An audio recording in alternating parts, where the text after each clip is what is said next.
जो समस्या आपके आपसे बाहर है उसके लिए आप किसको फोन लगाएंगे? और अगर जो समस्या आप ही के हाथ में है उसको आप हल कर सकते हैं, तो अगर आप उसके लिए अपने परमेश्वर के दास को अगर फोन करेंगे तो परमेश्वर आपको क्या ठहराएगा? क्या कामा ठहराएगा ना कमा ठहराएगा? हालेलुया। क्या करेगा वो? निकम्मा ठहराएगा। क्यों? क्योंकि आपके पास वो चीज थी, आपके पास वो सब कुछ था, आपने उसको यूज नहीं किया। तो फिर परमेश्वर क्या करेगा? उसको आपसे लेगा और किसी और को दे देगा।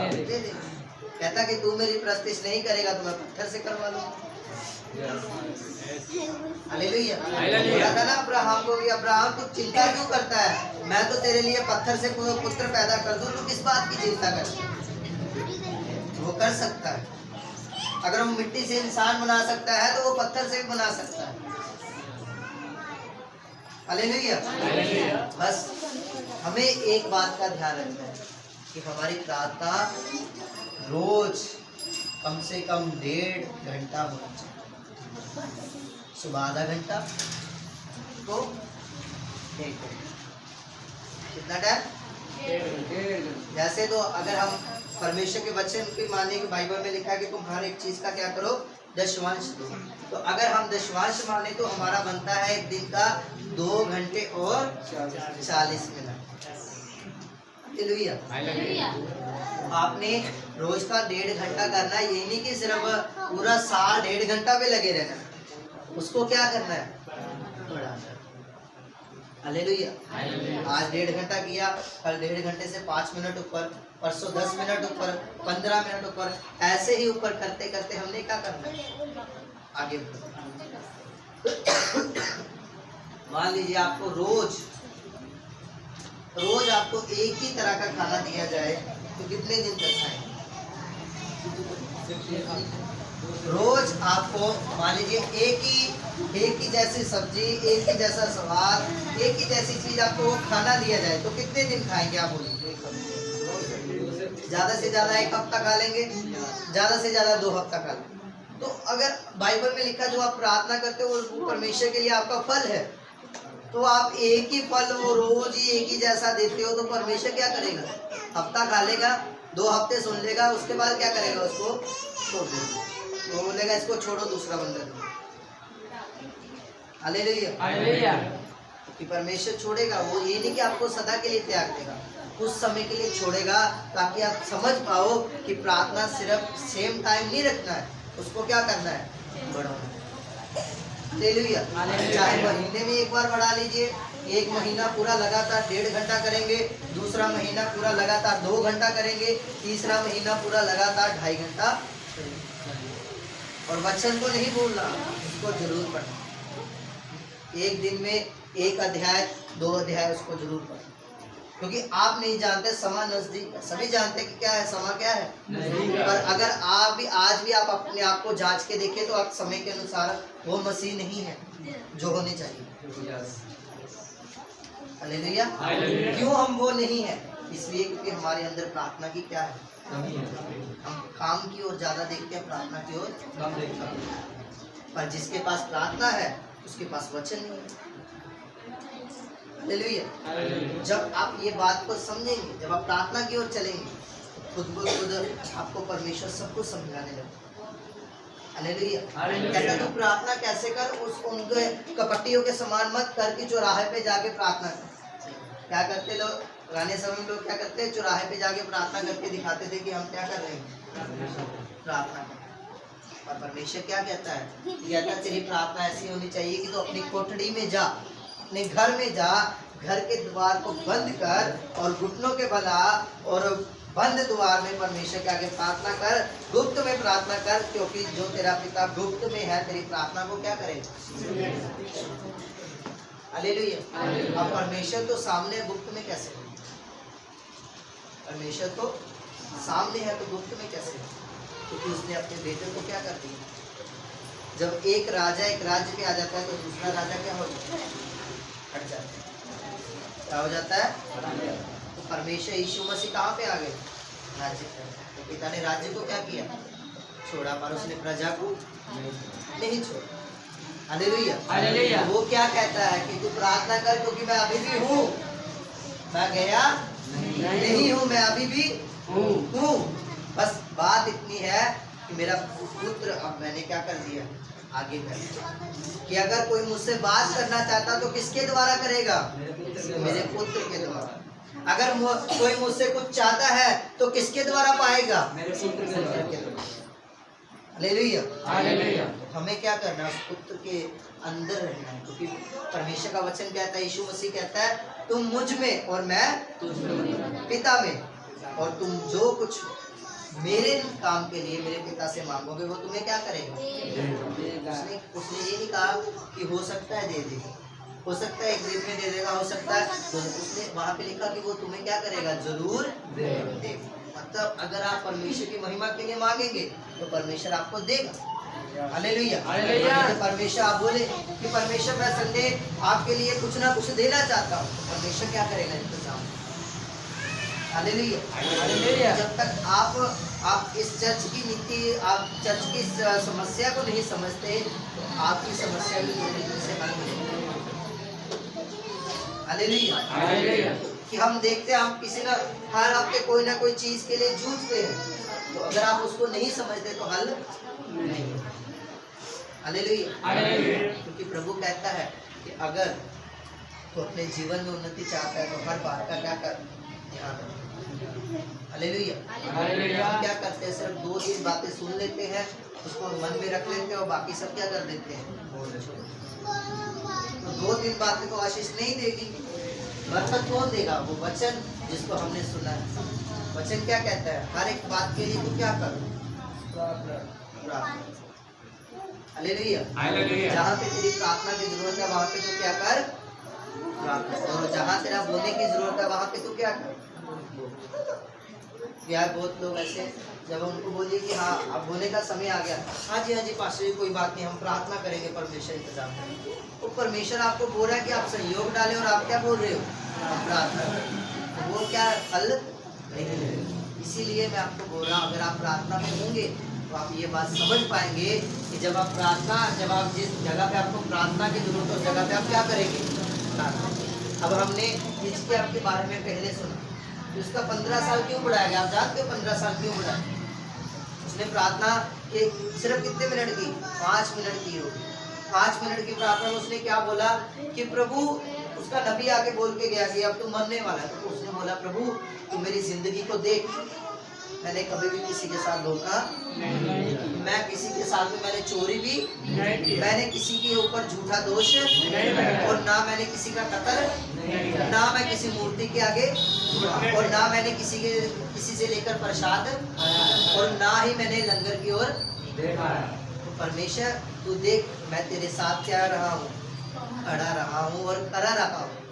तो मैंने अभी अपना उत्तराधिकारी नहीं चुना, इसलिए मुझे अभी समा दे, तो मुझे अपने पास मत बुला।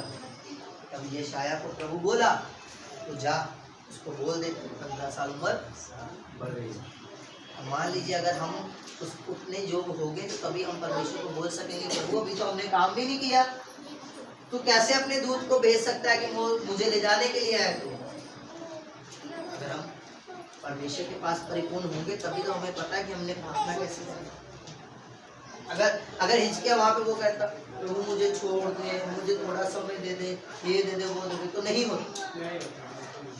उसने क्या किया, अधिकार वाली प्रार्थना कि परमेश्वर मैं तेरे साथ खड़ा रहा, तूने जैसा कहा मैंने वैसा किया। अगर तूने कहा किसी के साथ धोखा नहीं करना तो मैंने नहीं किया, किसी के साथ चोरी नहीं करनी तो मैं नहीं की, मैंने किसी का हक नहीं रखा, मैंने जिसका जो मेरे पास मेहनत करता था मैंने उसकी मजदूरी उसको दी, मैंने उसमें कोई हक नहीं रखा, मैं ईमानदारी से चला, मैंने ईमानदारी से राज्य किया, मैंने किसी के साथ धोखा नहीं किया। और तूने जैसा कहा कि मैं किसी के आगे झुका भी नहीं, मैंने किसी मूर्त को नमस्कार नहीं किया, किसी मूर्त को मैंने सजदा नहीं किया, मैंने सिर्फ सजदा किया तो तुझको किया। तो आज मुझे तेरी जरूरत है और मुझे तू समा दे ताकि मैं अपना उत्तराधिकारी चुन सकूं, अभी मैं नहीं जानता। हालेलुया। आप जानते हो वो थोड़ा तब तक सेट नहीं हुआ, और जब परमेश्वर ने ये बोल दिया कि 15 साल तेरी उम्र बढ़ गई और उसने सिर्फ एक पत्ता लगाना शुरू किया उसके ऊपर, पत्ते का लेप, और वो जो जख्म था वो क्या हो गया, भर गया। थोड़े दिनों में पूरा सही हो। जब आप ये बातें समझेंगे कि परमेश्वर हमारा बहुत बड़ा परमेश्वर है, कहता कि आकाश जो क्या है मेरा सिंहासन और धरती पैर रखने की क्या है चोटी है। जब इतना बड़ा परमेश्वर है तो आपकी इतनी प्रॉब्लम नहीं हल करेगा, आपकी इतनी समस्या नहीं हल करेगा। वो जो करोड़ों का मालिक है, जिसने आपने सुना है, आप पिछले 2017 पता नहीं 18-19 में साइंस ने क्या किया, एक हीरो का ग्रह को क्या किया, ढूंढा। इसको ढूंढा हीरे वाले ग्रह। वहाँ पे क्या होता है, हीरे की बारिश होती है, हीरे का एक प्लेनेट है, वहाँ पे जितना भी है सारा क्या है, तो वो परमेश्वर जो हीरे का प्लेनेट, आप जानते एक हीरा आ जाए तो हम करोड़पति बन जाए। उसने इतना पूरा प्लेनेट बनाया, जैसे पृथ्वी है ना वैसे वो एक प्लेनेट, वो पूरा हीरे का। तो हमारा इतना अमीर परमेश्वर आपके छोटे मोटे कर्जे नहीं होते, आपको विश्वास, आपको परमेश्वर के आगे प्रार्थना करना, अपने आप को बाइबल में लिखा कहता है तो अपना बोझ मुझे दे दे और मेरा बोझ तू ले दे। मतलब आपको अपनी सारी समस्या प्रभु को देनी है। आपने सिर्फ एक ही बात का ध्यान रखना है कि आपने प्रभु में बढ़ना है, प्रार्थना करनी है, उपवास में रहना है और वचन को पढ़ना है। परमेश्वर कहता है मैं सब तेरी चीज़ों का, वस्तुओं का, तेरे कपड़े तक का, बाइबल में लिखा जब इजरायली लोग 400 साल जब वो जंगलों में रहे तो ना तो उनकी चप्पल टूटी, ना उनके कपड़े फटे, ना मैले हुए, ना कुछ भी नहीं हुआ। परमेश्वर का वचन कहता है वो बिल्कुल वैसे। आज हम कपड़ा पहनते हैं, ज़्यादा से ज़्यादा ये शर्ट 2 महीने चल जाएगी, साल चल जाएगी, पर उसके बाद क्या हो जाएगी, पर वो 40 साल तक उनका कपड़ा तक नहीं खराब हुआ। कपड़ा तो छोड़ो, जुत्ती तक की घिसी भी नहीं, टूटने तो दूर की बात है, घिसी भी नहीं, बाइबल बताते हैं। वो इतना बड़ा परमेश्वर है। कहता देखो उन पंछियों की तरफ कि जिनमें ना तो वो बोते हैं, हालेलुया, तो बोते हैं तो हमको काटते, ना तो वो बोते हैं, ना कुछ करते हैं, ना जोतते हैं, ना फसल बनाते, ना खेती करते, पर फिर भी उनको मैं खाना अगर मैं पंछियों को दे सकता तो तुम तो मेरे बेटे और बेटियां। हालेलुया। परमेश्वर पर ये भी नहीं कहता कि मेहनत करनी छोड़ दो, मेहनत करो। कहने का मतलब ये है कि ज़्यादा से ज़्यादा समय परमेश्वर को दो। जितना समय आपको मिलता है, आप काम से आते हैं, खाना बनाते हैं, खाने के बाद कम से कम 1 घंटा, अगर आप मोबाइल देखते हैं तो मोबाइल 15 मिनट कर दीजिए, बाकी 45 मिनट प्रभु को दे दीजिए। हालेलुया। अगर आप ये बात को समझेंगे तो आप समय के अनुसार जो मसीह चाहिए वो बन जाए। जो भी 2023 के मसीह परमेश्वर चाहता है वो आप बन जाएंगे। पर अभी मैं आपको बताऊं, अभी आप जी रहे होंगे, कोई 2020 में जी रहा है, कोई 2022 में जी रहा है, कोई 2018 में जी रहा है। मसीह की बात कर रहे हैं कि उनका विश्वास अभी उतना है, उनकी मेहनत उतनी। जबकि 2023 में हम देख रहे हैं कितने सताव हो रहे हैं, मणिपुर में कितना सताव हो रहा है, पंजाब में कितना सताव हो रहा है, कितना कुछ हो रहा है। तो ये मसीह को जानना जरूरी है कि हमें वो मसीह नहीं रहना है कि बस प्रार्थना करेंगे जी, बोल दिया, करेंगे जी, करेंगे, बस किसी के साथ करेंगे। हमें होना पड़ेगा, हमें प्रार्थना करनी पड़ेगी हर एक व्यक्ति के लिए। तो अगर हम 15 मिनट प्रार्थना करने वाले हैं तो किस चीज़ के लिए प्रार्थना करें? हालेलुया। अगर मान लो मेरी प्रार्थना 15 मिनट की है, 15 मिनट में 15 जने ही आएंगे, उससे ज़्यादा आ जाएंगे नहीं। तो हम क्या करते हैं, हम तो सोचते हैं हम पूरी पृथ्वी बचा लें। तो पूरी पृथ्वी 15 मिनट से थोड़ी ना बचेगी। हम सोचते हैं अपना परिवार बचा लें। आप जानते हो जब जो लोग मूर्ति पूजा का, वो कैसे लोग हैं, वो जल्दी छोड़ते नहीं है। तो अगर उनको प्रभु में लाना है तो क्या चाहिए, कठिन मेहनत चाहिए। हालेलुया। आप उनको विश्वास भी दिला देंगे ना, वो फिर वहीं जाने के लिए हो जाएंगे तैयार। वो कैसे उनको बदलेगी, कठिन प्रार्थना। अगर आपकी 15 मिनट प्रार्थना है तो आप नहीं बदल सकते, आपकी 10 मिनट प्रार्थना आप नहीं बदल सकते अपने परिवार। और अगर आपकी प्रार्थना 1 घंटा है तो उसको बढ़ाना शुरू कर दे, आपका परिवार बदलना शुरू हो।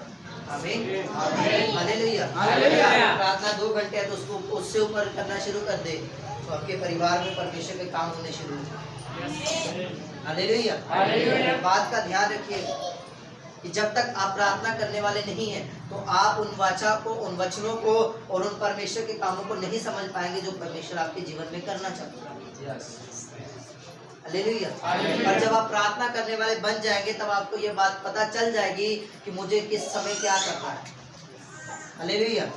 किस समय मुझे बोलना है, किस समय मुझे काटना है, किस समय मुझे प्रार्थना करनी है, किस समय मुझे किसके साथ क्या बात करनी है। आज किसी को बात करने का डर नहीं है। अगर उधर रोने वाला सा जो माहौल बना होगा तो वो क्या करता है, हंसने वाली बात करता है, तो सब लोग क्या समझते उसको भूल। हालेलुया। लेकिन कोई लोग ऐसे जिनको पता नहीं किस समय क्या बात करना। जब आप प्रार्थना करनी शुरू कर देंगे परमेश्वर का आत्मा आपको बोलेगा और बताएगा कि किस समय क्या बात को करना है। वो आपके मन में डालेगा कि अभी ये बात करने का क्या है मौका, अभी ये बात बोलने का मौका। जब आप बात बोलने लगेंगे कोई गलत, तो वो आपको वहीं पे रोक देगा कि अभी ये बात बोलने का मौका नहीं है, समय नहीं है। तो जो व्यक्ति प्रार्थना ही नहीं करता तो उसको परमेश्वर क्या बोलेगा। जब हम प्रार्थना ही नहीं करते तो फिर हम क्लेश तो लेंगे। हालेलुया। उस बात का क्लेश तो लेंगे ही अपने घर में, लड़ाई भी होगा, झगड़ा भी होगा, दोनों तरफ बराबर बराबर चलेगा। परमेश्वर का वचन कहता है एक बोलता तो दूसरा शांत होगा, तो जब दूसरा बोलता तो पहला शांत होगा। इससे क्या होगा, इससे झगड़ा खत्म होगा, परमेश्वर का काम आपके जीवन में बढ़ेगा। हालेलुया। प्रभु आपके इस वचन के द्वारा आशीष और बरकत। आमीन। हालेलुया।